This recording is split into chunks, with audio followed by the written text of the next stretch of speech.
Say it again? Okay.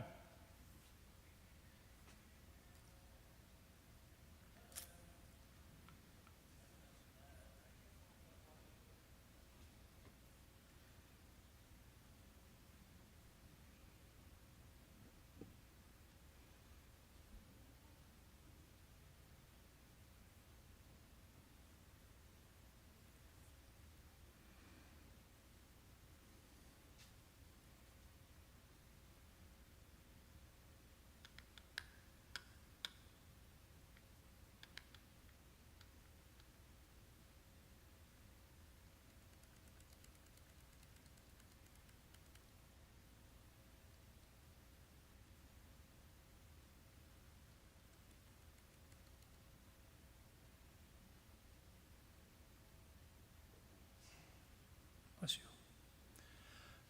Good evening, and welcome to week 8 of the Pray, Fast, Love ministry. And as always, we're going to start with a prayer to the Blessed Mother. In the name of the Father, Son, Holy Spirit. Hail Mary, full of grace, the Lord is with thee. Blessed art thou among women, blessed is the fruit of thy womb, Jesus. Holy Mary, Mother of God, pray for us sinners now and at the hour of our death. Amen. Let's unite our personal intentions to the intentions of our community to fast for our veterans and for the protection from natural disasters.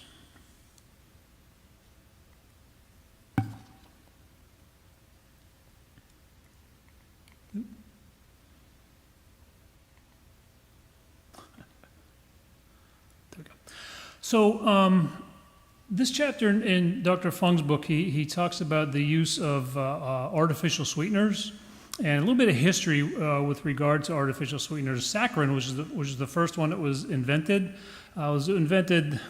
quite by accident. Saccharin is also known as Sweet and Low that you've probably seen and used, and Sugar Twin is another trade name for it. It was discovered in 1879. And which was a pivotal year because that's the same year that the light bulb was invented. So a lot of changes in terms of how we live our life. We were able to stay up later and eat sweeter things with less calories in them.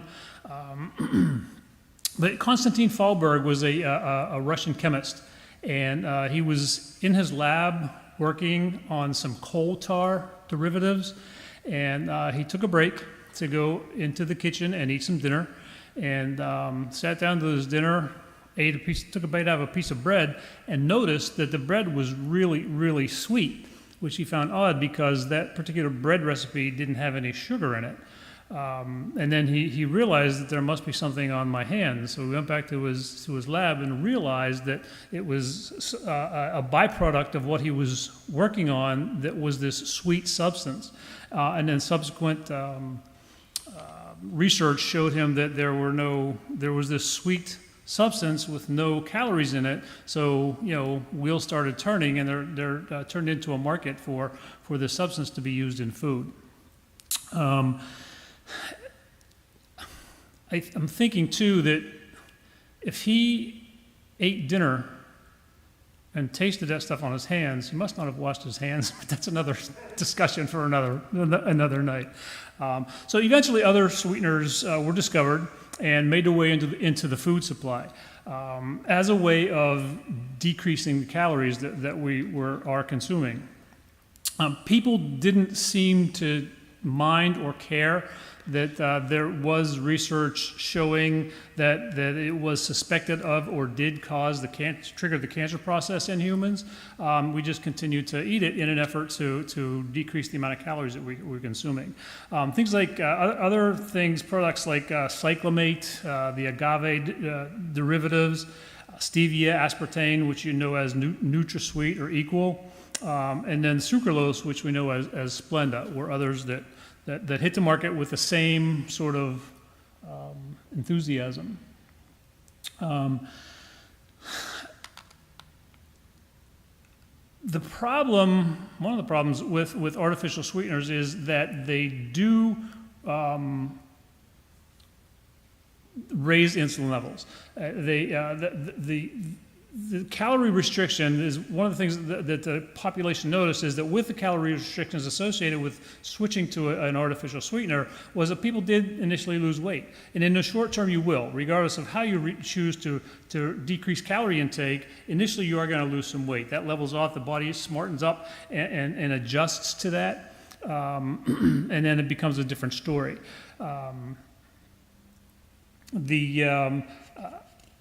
The national organizations like the American Diabetes Association and American Heart Association jumped on board with this whole notion. Those two organizations actually released a joint statement as recently as 2012, and they sort of supported these sweeteners as a way to lose weight and improve your health. The American Diabetes Association has on its website the claim that foods and drinks that use artificial sweeteners and other option that may help curb your cravings for something sweet. So, again, they were just completely on board with this shift to this type of chemical. The American Cancer Society, interestingly enough, did a study. This was about 10 years ago, where they looked at 78,000, just underneath 80,000 adult women, and they asked the women to switch from regular sugary drinks, regular sugar, to the artificial sweeteners, which they did. And they did that for a year, and their expectation was that they were going to see a weight loss trend with these women. And in fact, what they found was that 47% of those 79,000 women gained weight. So what they were expecting to happen didn't happen at all. So we've kind of looked briefly at the of how this sort of works, the pathway, the biological pathway that takes place when somebody consumes an insulin producing food, something that sits on the glycemic index, and so the pancreas releases the insulin, breaks down the carbohydrates, and then the signal to release the insulin it happens in the first few minutes. So when you consume the food, the brain says this food has been consumed, so we need to release this series of hormone responses and these biological responses in order to deal with this food that has been consumed. The problem with using artificial sweeteners is the body consumes the food, the brain says you've consumed this sweet food, sends out this cascade of effects, and there is no food.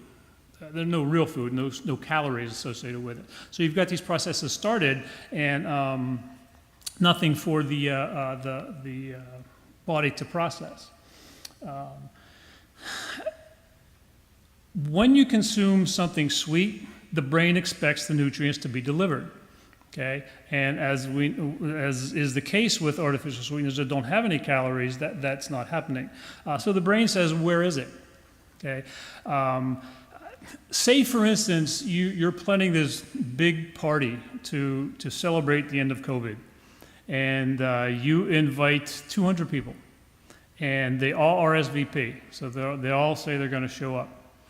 And you rent the hall, you hire the band, you pay the caterer, you get all dressed up, and you show up at 8 o'clock when this party is supposed to start, and everybody's supposed to be dancing and singing, and nobody shows up. Okay, so you're stuck. So you've got all these things working and nothing for them to do.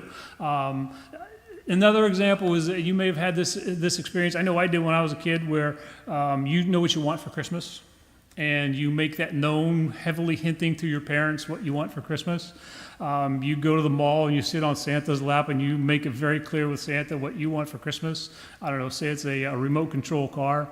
And all your friends in the neighborhood know that you want a remote control car for Christmas.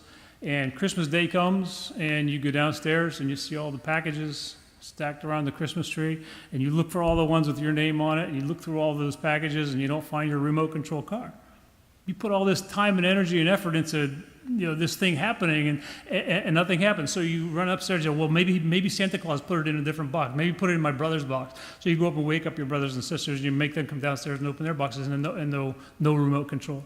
So you're left with this sense of sort of nothing to do with all of this anticipation and this energy. Same kind of thing happens in the human body when you give it the signal that something is going to happen and that thing doesn't happen. So it has to sort of make these shifts.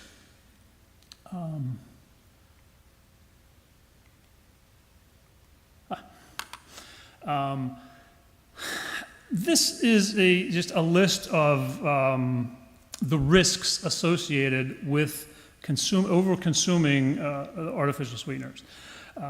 If anything on this list looks attractive to you, I would say just ignore the facts and the research. And it would be one thing if the sweeteners were just this innocuous thing that didn't cause any problems, but that simply isn't the case. So, if starting with knowing and understanding that these things are a possibility is where we kind of need to start, is with the knowledge and the understanding, and then move forward with a sense of educating ourselves to be able to make decisions that aren't going to sort of go down that path.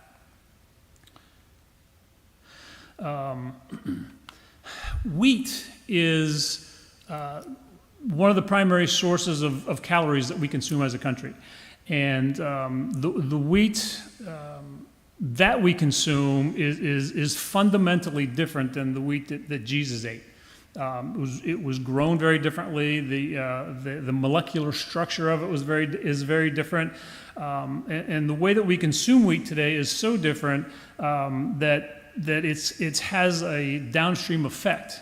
Okay, in order for us to have that sort of nice, white, fluffy, soft bread, that wheat has to be highly processed.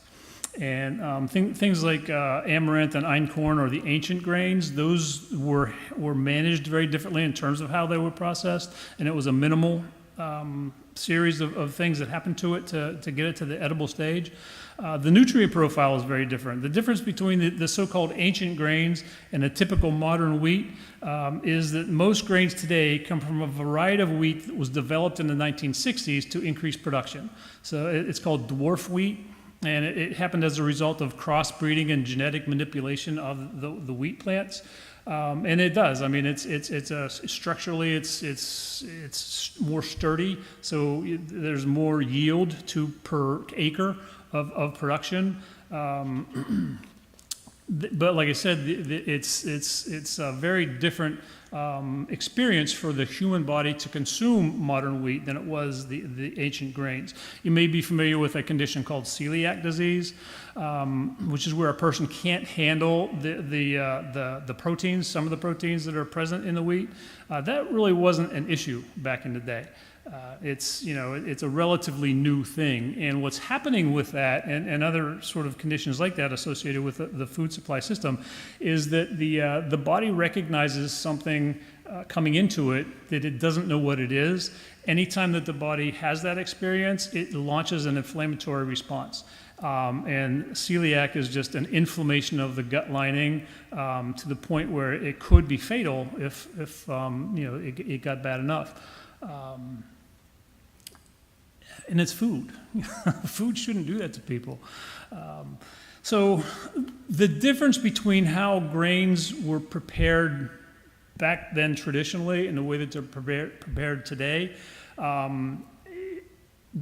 the grains, seeds, nuts have on them, they're coated with what is called phytic acid. It's a protective mechanism in nature that keeps that item, that seed or grain, from germinating. Okay, because a seed or a grain really shouldn't be germinating until it's put in the ground to grow. Conditions have to be a certain way in order for that to happen. It has to be in the presence of darkness, it has to be in the presence of slight acidity, and it has to be in the presence of moisture. Okay, those three things allow the phytic acid to be released and the enzymes in that seed or grain to do what they do to turn into a new plant. So back in the day, what they would do is they would take the grains and the seeds and they would soak them overnight Next day they would rinse them, and then they would dry them out, and then they would turn them into the food. Today they skip that piece because it takes too much time and it's a little bit too expensive, so they just grind up the grains as they come off of the stalk. Okay, still containing that phytic acid. That phytic acid is actually, in the human body, is known as an anti-nutrient. So what it does is it blocks the uptake of the nutrients that are present in that food. So when you combine that with the fact that those plants anyways aren't getting the nutrients from the soil because the soil is depleted, a lot of the nutrients aren't there anyways, and what is there is being partially blocked by the presence of the phytic acid in the bread that you're eating. You can see how it probably is way less than ideal.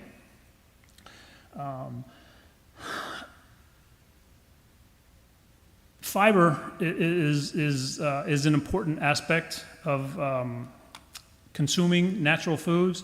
The human body needs a certain amount of fiber, two types of fiber, soluble and insoluble. Insoluble fiber is not broken down. Okay, it just kind of mechanically goes through the system and helps to clean the system out.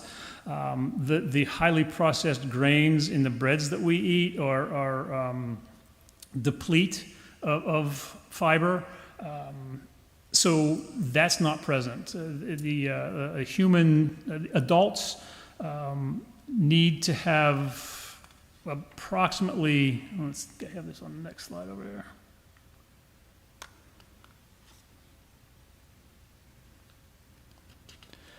$25 to $30. Some say up as high as 40 grams per day of fiber, and in a typical American diet, you get maybe 15. Okay, so if you're eating anything that even looks like a standard American diet, you have less fiber consumption than you should have. And what fiber does with regard to the overall picture is that it slows down the insulin release. It kind of turns your food consumption into a more of a trickling effect of the insulin coming in versus a gush or a spike in insulin. So it maintains the insulin level at a lower level over a longer period of time, kind of like taking a time-release Tylenol.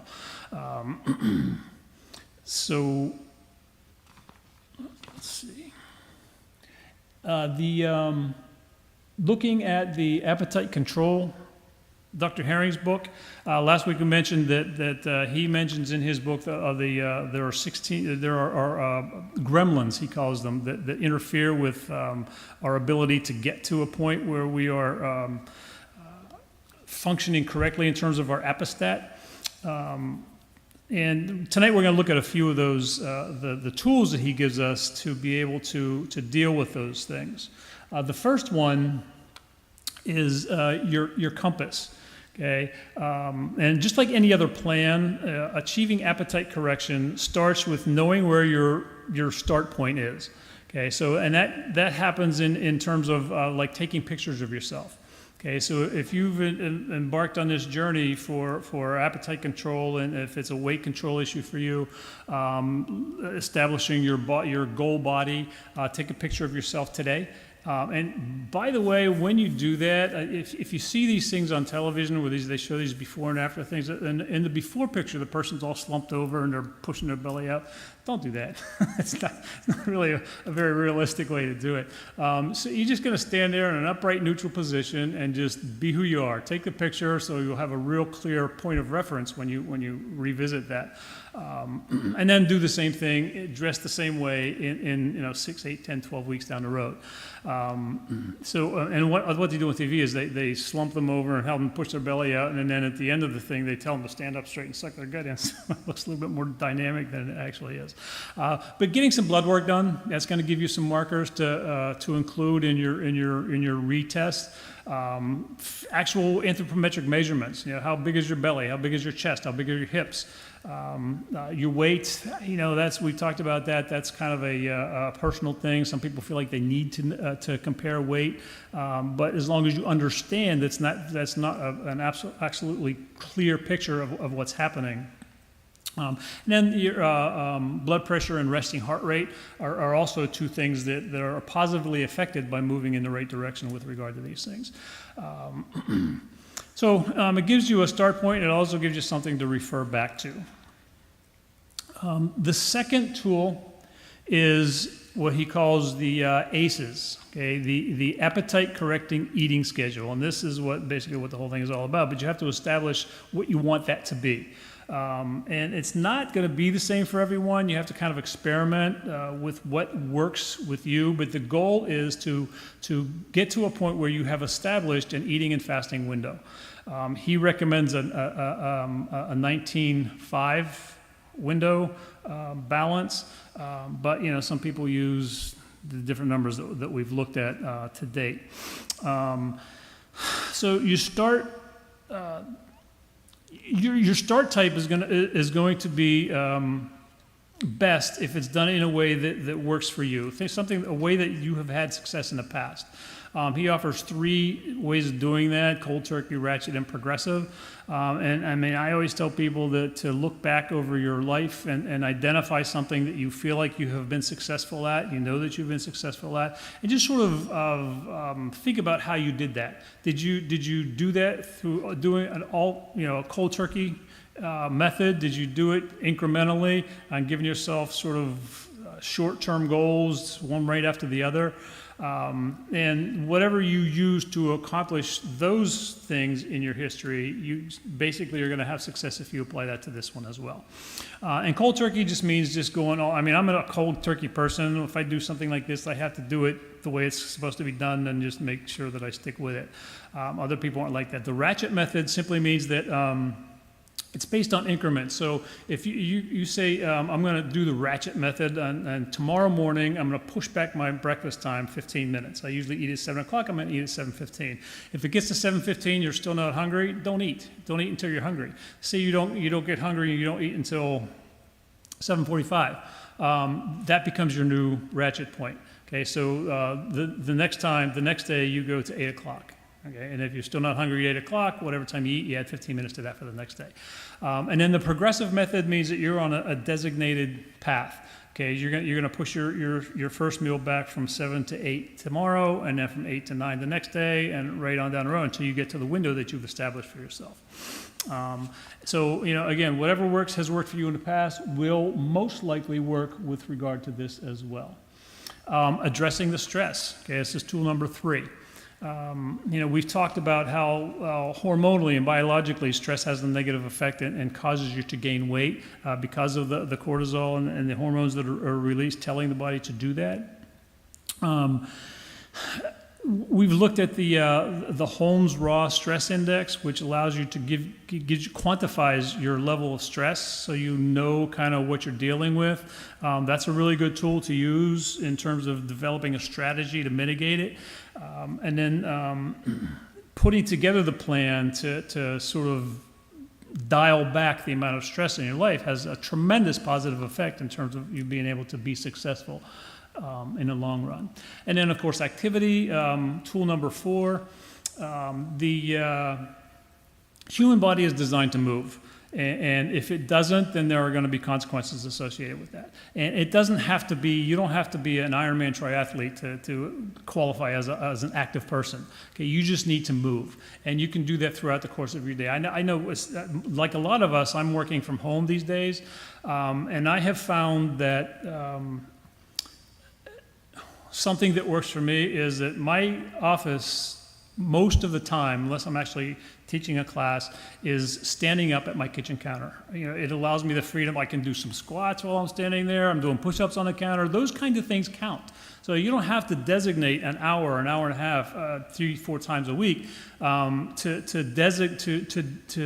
to be active. Okay, you can be active throughout the course of your day, and that counts as well. The American College of Sports Medicine recommends, in terms of cardiovascular exercise, 20 to 40 minutes most days of the week. Okay, and that is targeting weight loss. So if you are exercising 20 to 40 minutes 4 times a week, you should notice a difference in your morphic style and what your body looks like within 8 to 12 weeks. So that's what the recommendation is. If you want to sort of work that into your plan, that's a good idea as well.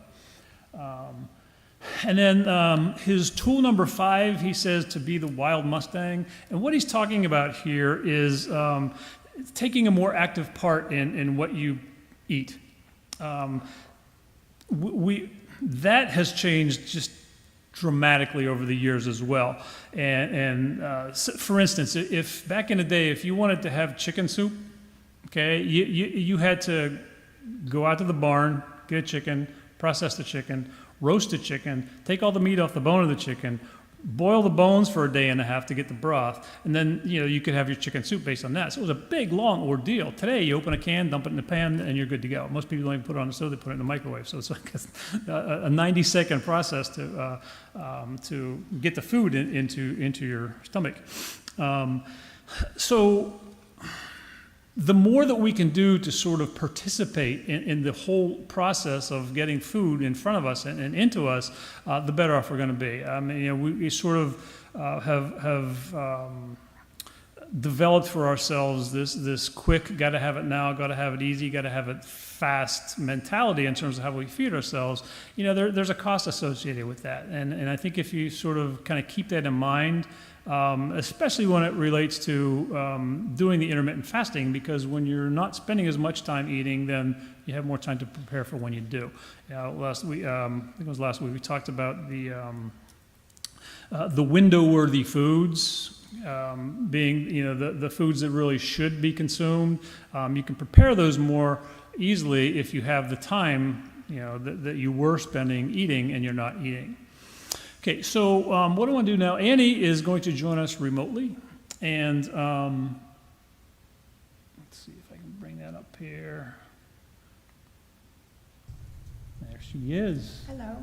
A few notes before we start. Thank you, Father Jim, for your support to this ministry and for your beautiful and spiritual talks. Thank you, Ron, for your knowledge and your desire to make us smarter by teaching us in such a caring manner. And thank you for covering my slides last week. That was excellent. Thank you, Wendy, for the recording and for all the work that goes into doing this. Thank you all that you are here receiving this message to the community, and you have faithfully continued to stay with us and pray fast love. Thank you also for the prayers. They have helped. I must apologize that I made you read ahead to chapter 21. My intention was to cover until then, but I really can only cover 2 chapters this time. I might go slow. I'm trying to catch my breath, and I hope that's okay. COVID juice is gone now, but it left me with some issues with my lungs that are not optimal, so I'm taking some steroid treatments and things like that, and it's fine. I have had plenty of solitude and time to talk to God, and He's always gentle and loving. COVID has been a grace in a way because it's a great reminder that only through Him and with Him is the format, and we must surrender to Him. So I don't know what the future is going to be, but I do hope that many good things will happen. But that's what surrender means, just to close your eyes and let Him take over. So after this, let's go ahead and get our great 2 chapters from the book Fast, Feast, Repeat from Jen Stevens.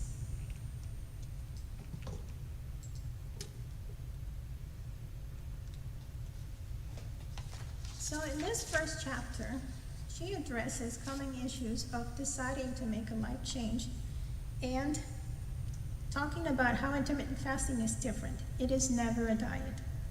How many times did you start a diet and you soon began to long for the day that it would end? And you kept thinking, well, when I get to this particular weight, I am just going to go and eat everything I want for as long as I want. Soon, you cheated, and then you fell off the wagon completely. To me, intermittent fasting is really a spiritual blessing. It has the side effects of health and some weight loss. For Jen Stevens, intermittent fasting is a healthy plan with the side effect of weight loss. One thing we have in common, the understanding that IF makes you feel better. And if you're feeling better, why would you want to go back to not feeling good? IF is a lifestyle. Diet is typically a temporary event. IF becomes natural with time. Now, if you're new to IF, you may need like an app or maybe a clock to help you create a habit. Ron probably covered today Dr. Heron's simple 1 p.m. to 6 p.m. window. Doesn't mean you eat for 5 hours. It means that you have the opportunity to eat 1 or 2 times in that window. But don't worry too much about being perfect on your eating windows. Jen lost weight even though she wasn't perfect. Perfection here is overrated, and she makes that very clear. But do be consistent if you're in the first 28 days of the fast start. This time is critical because you're developing your fat-burning superpower. And once you have developed a habit, you open your window naturally. You won't need an app or anything like that. You're gonna eat until you're satisfied. You're gonna close it normally, your window. And guess what? You're probably gonna lose weight.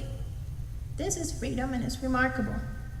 One of the most remarked differences with IF and diets is that we plan, we don't cheat. And therefore, there's no wagon to fall off. For example, soon will be Thanksgiving. Side note from me, I think we should make it about giving thanks. Thanksgiving, and keep doing it. Every time you eat, give thanks. So, you're going on a vacation or eating at a certain event. Just plan around it. Vacations can have longer windows and shorter fasts, but you still can fast. You can even choose not to fast. After all, once you experience the benefits of intermittent fasting, we know this is the lifestyle. We also know that it feels good, but when we overeat, it bothers us. So simple, choose not to overeat. So let's go back to Thanksgiving. What can you do? Plan it. Make sure it's your feast day. Still go to your nutrient-dense first. And yes, you can eat the desserts, but like Grandma say, wait afterwards.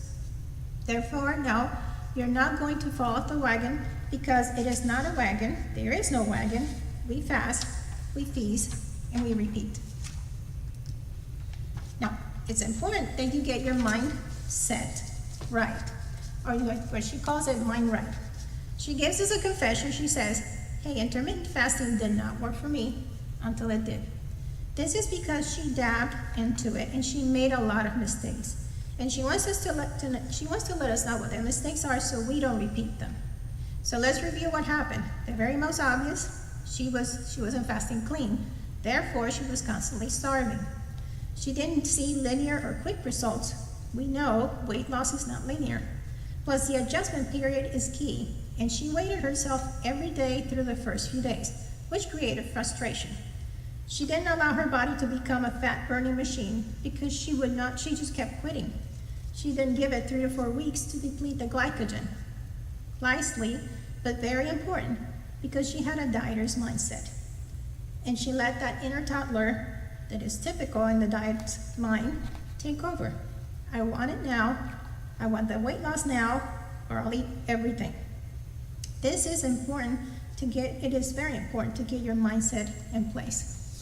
So how do you get your mind in the right place? You all have seen this quote from Henry Ford, whether you think you can or you can't, you're right. It is important. The important mindset is actually pivotal. There's a book from Dr. Carol Dweck called Mindset, The New Psychology of Success, and it's a goldmine. I know we had asked you to read all these other books, but if you can, just spend the $11 on this one. I'm telling you, it's a great book. In this book, she explains that human qualities such as intellect can be cultivated and not discouraged by failure.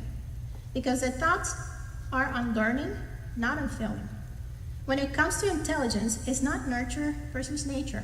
It's not genes versus environment. From conception, there is a constant give and take between nurture and nature. And as Gilbert Gottlieb, an eminent neuroscientist, said, genes require input from the environment to work properly. What that means is that the view you adopt of yourself profoundly affects the way that you live your life. Jen used the knowledge that she got from this book and she applied it to her students. And she learned to no longer say, you're smart or you're good at it, but instead, she mentioned how hard they work on their skills, and she asked them to explain how they figured it out. She gave them power. She didn't box them into what she thought they were doing. They explained to her what it was. And when they had trouble to try to figure it out, she asked them to tell her why they thought they had trouble and encourage them to make a plan to overcome the challenge, and come tell her to her. Because of this, her students were more willing to take risks and to fail. Failing is extremely important. Her goal was to make kids understand that anything worthwhile takes effort. Personal strengths and weaknesses do not mean you're stuck in the current abilities, because we are all capable of growth. So this is how mindset works. If you have a mindset that you're on or off a diet, or you're good into your diet time, or bad, or you're cheating, or you're being good, you're actually stuck in a box. It is a controlling matter. When you're doing intermittent fasting, this is a lifestyle and you will never diet again. Remember that. In reality, you will never enjoy intermittent fasting or basically anything in life if you're stuck in the canned mindset. So look at some of these options. I can't eat until 2 p.m. Or you can say, hey, I can eat at 2 p.m. and it's going to be great. I'm already planning what I want to eat. Or you can say, I can't put delicious creamer in my coffee. Or you can say, my body's healing during my fast. I'm breaking all these damaging proteins and with autophagy that is preventing me from diseases. You can say, poor me, everybody's eating all the time and here I am depriving myself. Or you can choose to offer up your fasting and for the many needs that God has and to help us to do His will. Or you can say, I'm depriving myself and I deserve food because life is hard. Or you can say, I'm purposely depriving food for a few hours, just for a few hours, because I'm going to do this, because it deprives myself from diseases related to what is scientifically proven bad advice of overeating, causing constant insulin release, harming my organs, making my life or even death come sooner. So the difference of this is truly mindset. So let's try it right now. I want you to go ahead and ask yourself these 3 questions. I did this and I had a revelation. Number 1, do I believe intermittent fasting will work for me? Number 2, do I truly believe the health benefits of IF? Number 3, do I believe that I can experience the spiritual benefits, health benefits, weight loss, any of them or all that I'm hoping for? Belief is powerful. And if you don't believe even one of these, your very thoughts are likely the ones that are holding you back. Don't you think God wants what is best for you? Did you not see in the Bible how many times He went out healing so many, bringing some back from the dead? He doesn't want you to be constrained. He wants you to be free. He wants you to be working towards spiritual and health benefits. I think He wants you to be healthy so that you can have a vibrant life and can accomplish His plans in life. Here's some more evidence. So let's talk about the power of the placebo effect.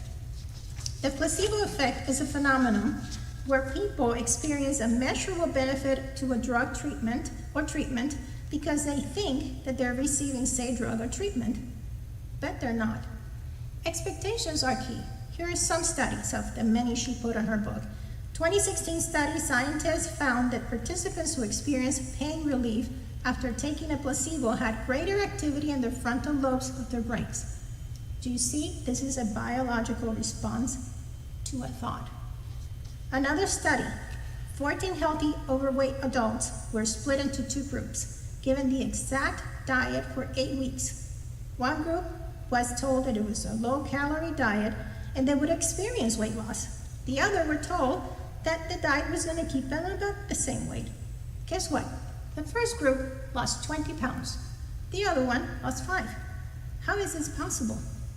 Another study of positive self-perception and aging showed that people that have this positive self-perception live 7.5 years longer.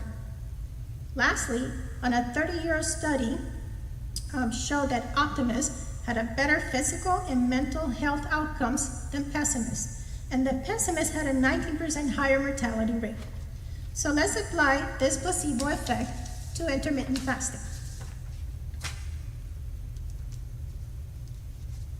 Study the health benefits of IF, which gives you confidence. Remember, if you know, it's the knowledge that matters. Understand how IF taps into your fast stores. Remain optimistic that you will find what the right IF protocol, the hours that work for you, and then know that you can tweak it.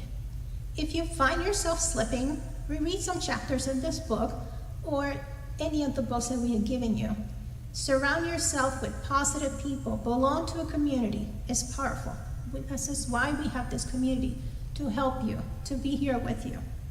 And if you feel you need more help, you can go ahead and add yourself to any of the Facebook pages that Jim Stevens has out there for you. And embrace the power of fasting as much as you celebrate feasting. Both are essential. And don't just eat your food. Appreciate it. Give thanks to God. I want to leave you with a quote that summarizes what we're talking about completely. It doesn't matter how successful or unsuccessful you are right now. What matters is whether your habits are putting you on the path towards success.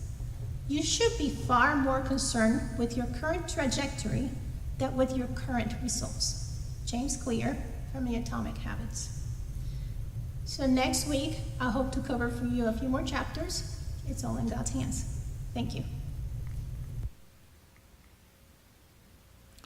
Thank you, Annie, and we look forward to keeping you in our prayers for a quick and full recovery. Next, Father Jim's going to come up and finish it off.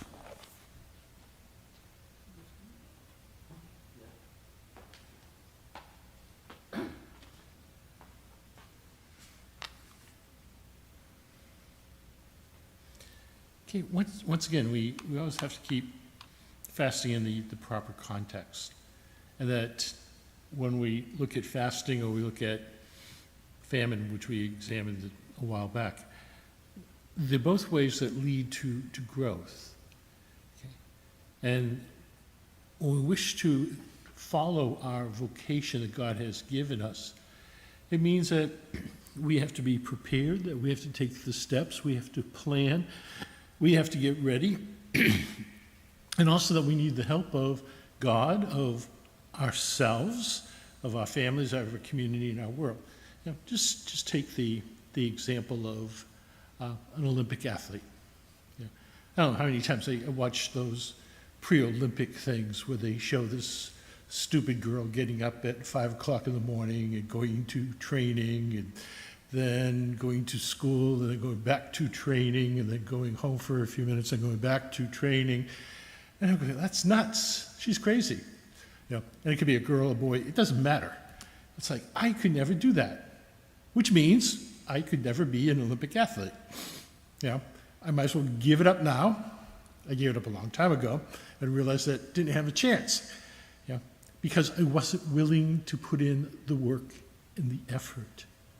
You know, when we go to school, and it's the same exact thing.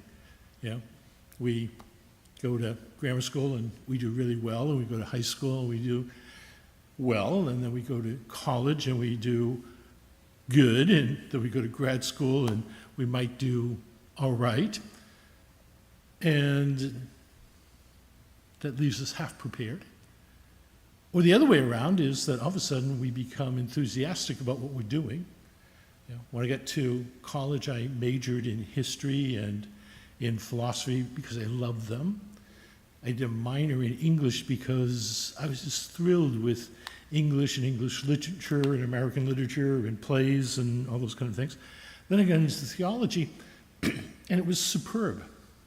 You know, I was also still interested in history and stuff, and I would look at the historical aspects of theology, and you know, and it was fun. I remember I was taking a course on the philosophical background of modern psychology. It was comparing analytic psychology and I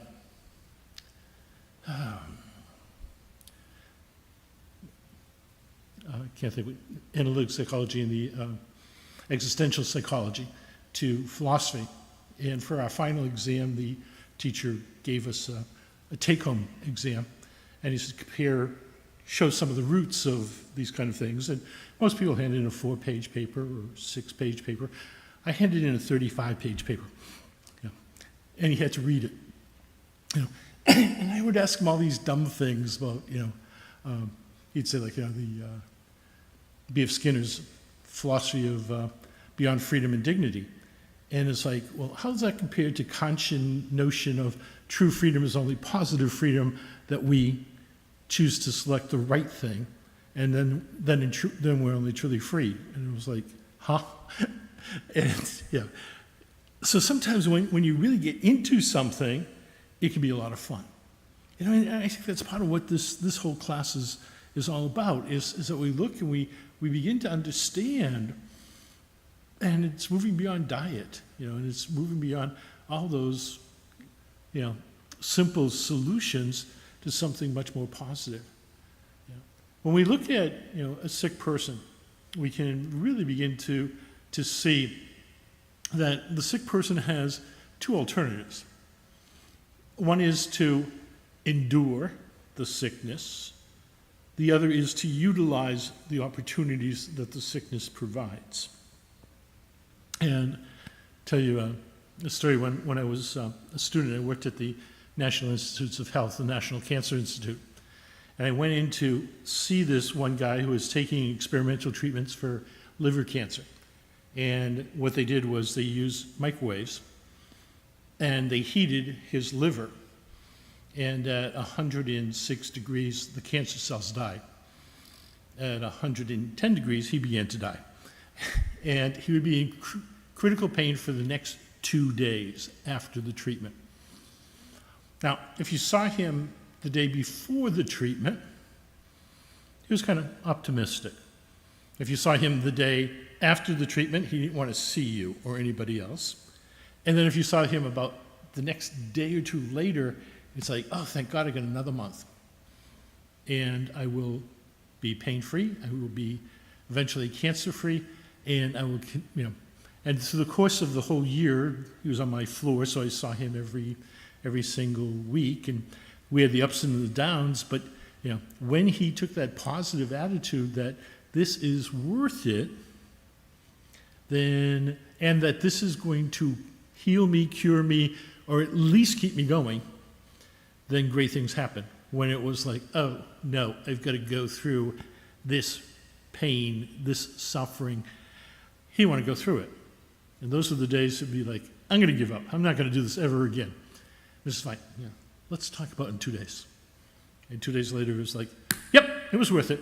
Yeah. I remember seeing another woman who was in it, and they said, I'm in the medical books.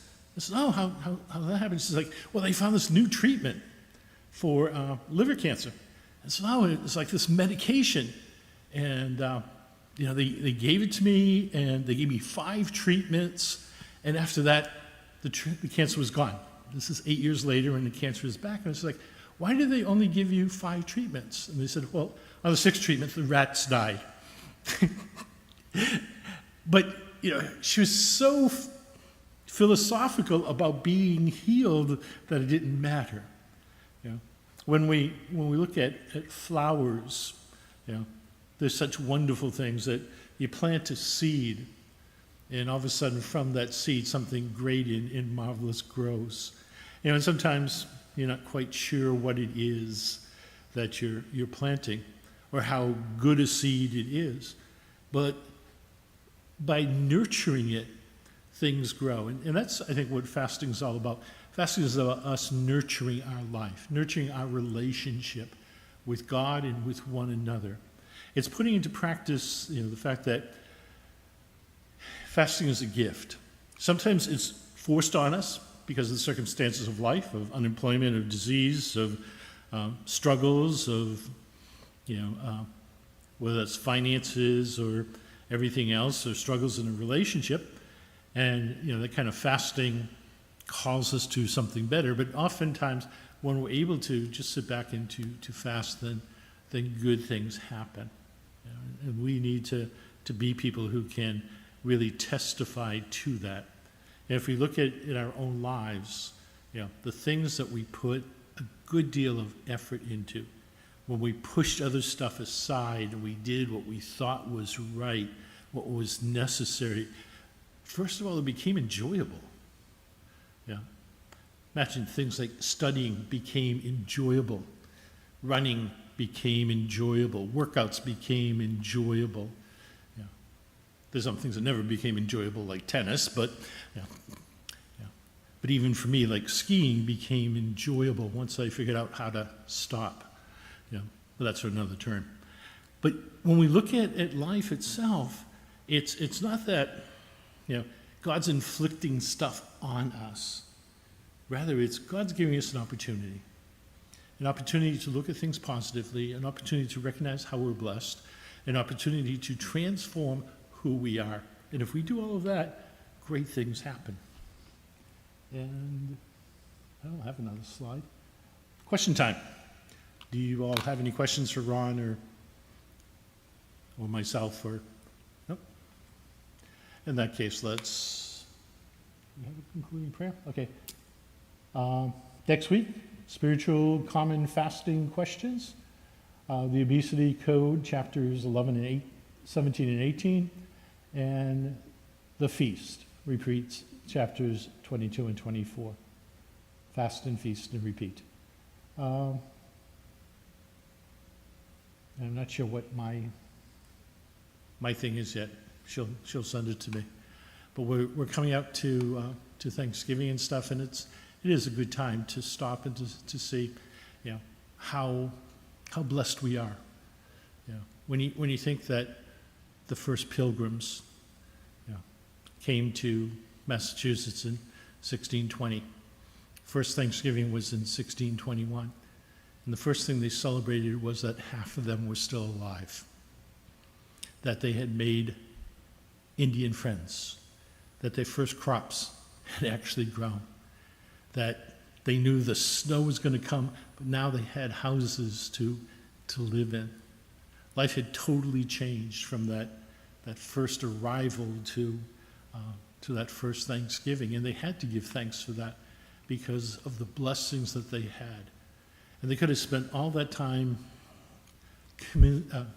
being miserable about how many people died, that their children, their parents, their spouse, part of the family, their best friends, half of them died that first year at Plymouth Plantation.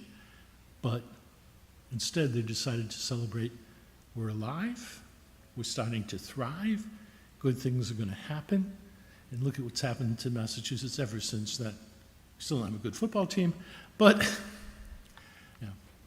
we're not bad at basketball every once in a while. And of course, it's state with so many wonderful things that are happening in it. So thank you. Thank you, Ron. Thank you, Annie, from a distance, and thanks to our congregation here and at home. Take care. See you next week.